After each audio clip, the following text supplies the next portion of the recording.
place, right? Yeah. So he called me a tweaker because I didn't hack his trees. I cut them and they're beautiful looking now. Right. You piece of shit, call me all this shit, right? Wait. So I ended up leaving, right? Off the bench. He owed me $6,000. Okay? He was Yeah. paying me $200, $300, $400 every week when I'm making 12 to 1500. So it's adding up. It's adding up. And he gets mad when, hey, I got no money. I need $20. He gets pissed off. So I stopped asking him. So I sit Right. the back seat of his truck, okay? Right. And I'm his high dollar guy. But I'm in the back seat, right? Right. I don't give a fuck. I don't want to be up front with this dumbass anyways.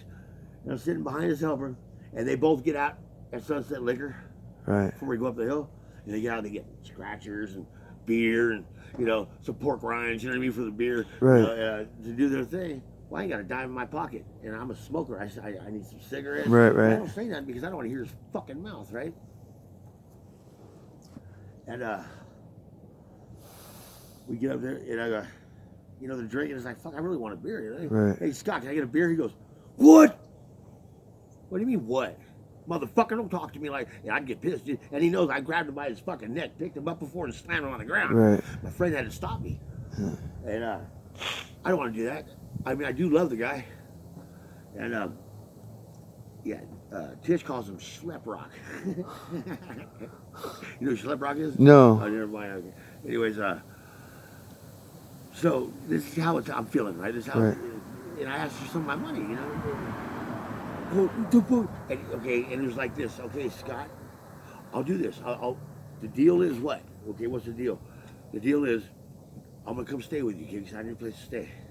I need a steady place so I can work. And then what a better place than the guy you work with staying in his garage, right? Right. His garage is bigger than your house. I mean, it's 2,300 square feet.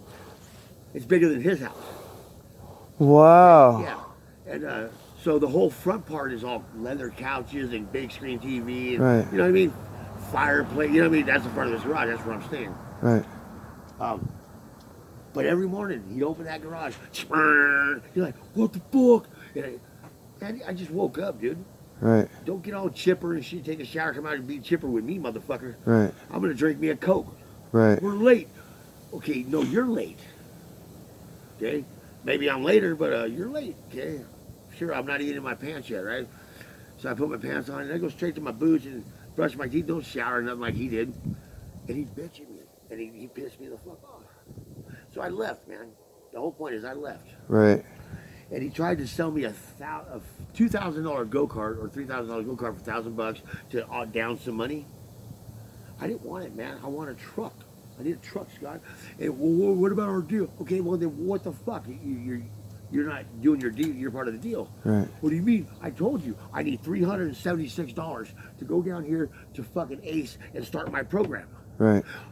That's the only thing holding me back to get my license is a 16-month program because I have 2 DUIs, not 1. That's the difference. Okay, it's an 18-week program or a 1.5-year program. Oh shit. Okay, I'm the second one. Oh shit. So I got to do the 1.5-year one. It's been pending for 10 years. Okay. Well, I'll bring you by. Okay. So on the way home, we're getting off work early. I go, Scott. Yeah. Turn down the radio, please. I want to talk to you. All right. And hey, dude, what do you say? We go by the bank real quick because it's only 2:00, and we hit fucking Ace by the theater, over Ramsey Street. That Ace program. Oh yeah. He was making an excuse, or he'd go, fuck, why do you always gotta do this? What do you mean? Well, you want me to tell you last night? I didn't know how the day was gonna go today. We got off work at 2:00 because we didn't get our material. Did I know we weren't gonna get our material? No, I did not. So I'm not gonna make plans again and cancel them out because, hey Scott, I got that program or that appointment at Ace. That's how it was, bro. That's how he treated me. Right. And he promised me he'd bring me there. Well, we gotta work. The materials, we gotta work. You motherfucker. And the whole time I'm like, 1, 2, 3, 4, 5. Right? I'm really, man. And I'm doing my best. So I go out in the backyard. I play with my niece and my nephew. Right. They're 10 and 5. Right. And I go talk to my sister for a minute, but she's a fucking bitch. No, really, man. So I just, everybody thought I was going to Tennessee, and I left. It's, I never contacted him for 3-4 months, and then Christmas Eve, I texted my sister, and I knew she would tell the whole world. So I texted my mom and I texted my brother, right? The ones that are close to me. right. Fuck my other brothers, you know. I never Right. text them anyways. But I said, Tina, tell Travis and Emma, Uncle Jeff said, I love you very much. Just like that, I told her, you know. I Right. didn't talk to her, I text her. And Merry Christmas. And give him a kiss for me, right? Right. She said, okay. And that was it. Wow. No, Merry Christmas back.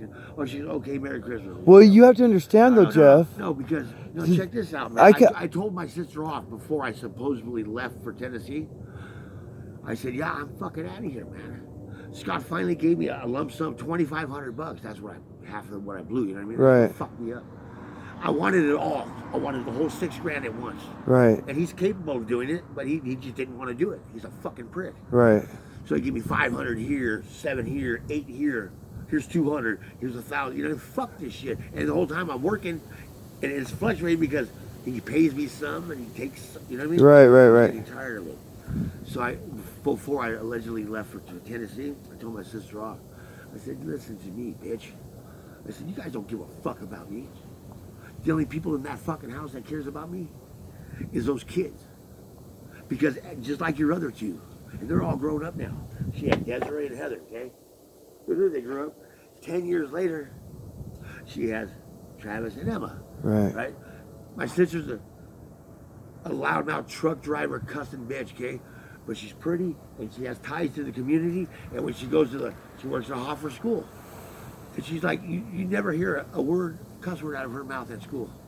I said, how do you do it? You come home and you little bitch, you fucking whore, you know? Right. How do you do it? But so it's like, whatever, man. You guys are too good for me, right? I told her off, man. I said, you don't give a fuck about me. She tried to text me back, and I wouldn't answer when she was calling me. I wouldn't answer my phone. I just left it at that. And they haven't seen me in months and months and months and months and months and months and months. Wow. So, but I've been doing it on my own. So. I'm thinking that's why she didn't say Merry Christmas, though, is because back. No, she did. Okay. Right, she did. She said, okay, Merry Christmas. Okay. But usually that's not my sister, bro. That's my big sister. I got 2 sisters. And Tina is always, maybe she's hurt because you haven't talked to her. Probably is. And that's probably why she. Probably is. That's why she didn't talk more like she does. I never wanted her to take my side over Scott's, you know. But you defend me against that motherfucker. You know what I mean? Because you know what he's doing is wrong. Right. She's the only reason why he probably paid me. And then he still owed me $1,500. And he goes, here, Hefe, I'll give you a bucket of tools. And this is what really pissed me off. A bucket of tools. I got way more than a bucket of tools on his truck. Right. Okay? I just bought a brand new tape measure. Right. $35 tape measure. I had my, I didn't have my levels on his truck. I had my square, my speed square. Right. The big metal ones. Check this out.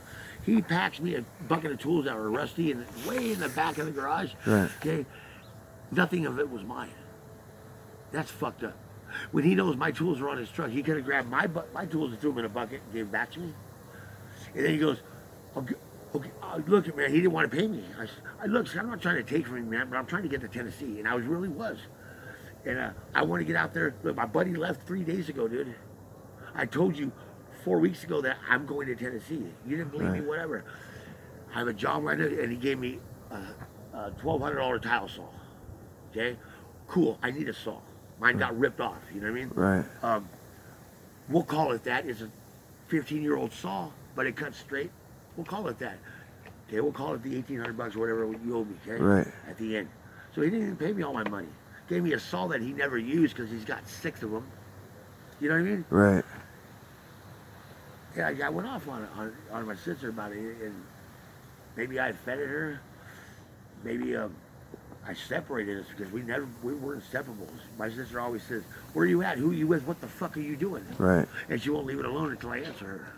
Right. She didn't do that. So I did it to myself. So what do you want to happen? Like, do you want to? I don't know what I want, man. Like, do you want? I'm 45 years old. I don't know what the fuck I want. Why you ask me that? Well, because like my fucking mom, my sister, and my brother. Because I when I hear like my mom, whenever me and my mom have problems or she tells me about something, I'll say, okay, this is how we'll fix it. And then it gets on her nerves though that I say that because she's like, I guess just wants to vent about the fact that. I'm open to constructive criticism or. Yeah, because what I'm thinking what I'm thinking you need to do is you need to do some soul searching and figure out what your right answer is. And when you figure out what your right answer is, you need to put all the gusto you do into fucking your life up into making that right answer come true for you. You're all right, man. You know, you're all right. You know? And I think that's what will work. Like, you just got to figure out what your right answer is. I grabbed you by your neck that one time, but you're all right. Well, I just hurt it. I mean, I was at a hand. You're all right, sir. I always loved you, man. But, you know, I really think that, that definitely, you got to figure out how do you wear... At least stay and go join a church. Out of state, wherever I go, yeah, and meet women that way. Okay, because you know what? I'll tell you what. Even if I was, because when I walk out of church, I see the homies walking by. Let me tell you something though. Okay, even looking at the straight man. Okay, now if I have a friend that's a straight man and shit, great, boy, Jeff, it's like this. I look at the straight man that's out there and will only date a woman. And, you know, and his idea is like, you know, you take a woman out on a date, you know, and after a few dates, then, well, yes, it does. And those women still exist. There's all kinds of ways to find like a woman that's not just, you know, I mean, the whole women are great for when you're in that, when you're into using a woman just for sex and she's into being used and you don't mind being used by yourself by her. That's great. And those are the types that, you know, you can have those sexual encounters, but that's not going to last you because I'll tell you what, on Christmas Eve, you might have a woman where, you know, you pay her gas bill and you fuck her and you guys have your friendship, but it's not the woman that you really are in love with, that you are devoted to, that you're faithful to. But what I'm saying though is that so there's two different, like you can be a gentleman or you can be a guy that's a little bit trashy, you know, and that's your choice. And so that's your lifestyle choice. Now, well, what I'm saying is the whole idea, now look at that, that's, you know, you have a little bit more laid back cowboy kind of style, and there's a lot of women and men out there in their 20s, 30s, and 40s that are just like you. Now, but what I'm saying though is that I believe though that your idea of going to that church, getting plugged into a church and seeing a woman seriously is something good because, you know, but you'd have to be where you wait to have sex until she's ready to, where you take her out on dates, where you might not get the first kiss to the third date. What is this, Queer Eye for a Straight Eye or something? What's going on here?